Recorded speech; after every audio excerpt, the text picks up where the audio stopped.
In previous videos, I've explored how the PF interval can revolutionize maintenance strategies and optimize your asset reliability. But the importance of the PF interval extends beyond just maintenance alone. I've talked many times about the asset lifecycle, about asset management. So this is a really critical part for your plan.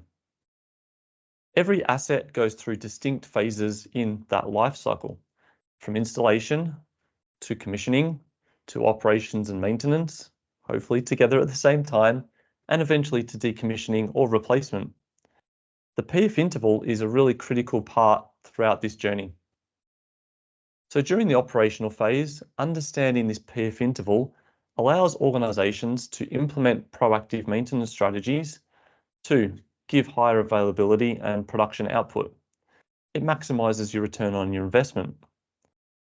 As the assets age or they wear, the PF interval may become shorter or may become more challenging to detect, particularly with the complex equipment that we are starting to get.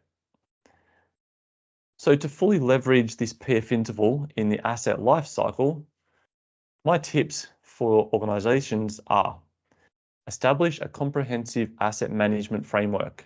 Maybe it's following something like ISO 55001, or maybe you have your own framework. Integrate condition monitoring data and the PF interval analysis into your proactive maintenance regime. Develop asset-specific maintenance strategies aligned with the PF interval, criticality, and consequence. And incorporate some of these PF interval considerations into your replacing, planning, capital budgeting, early equipment asset management, and decommissioning program.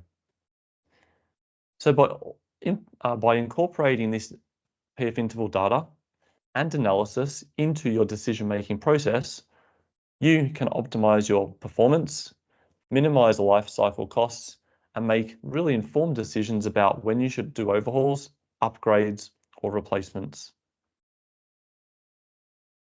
Hope you enjoyed this video on maintenance, asset management, and PF intervals. If you want to see more, please subscribe to the channel, and I'd really appreciate if you could like any videos you like. And I look forward to seeing you on the next one. Bye for now.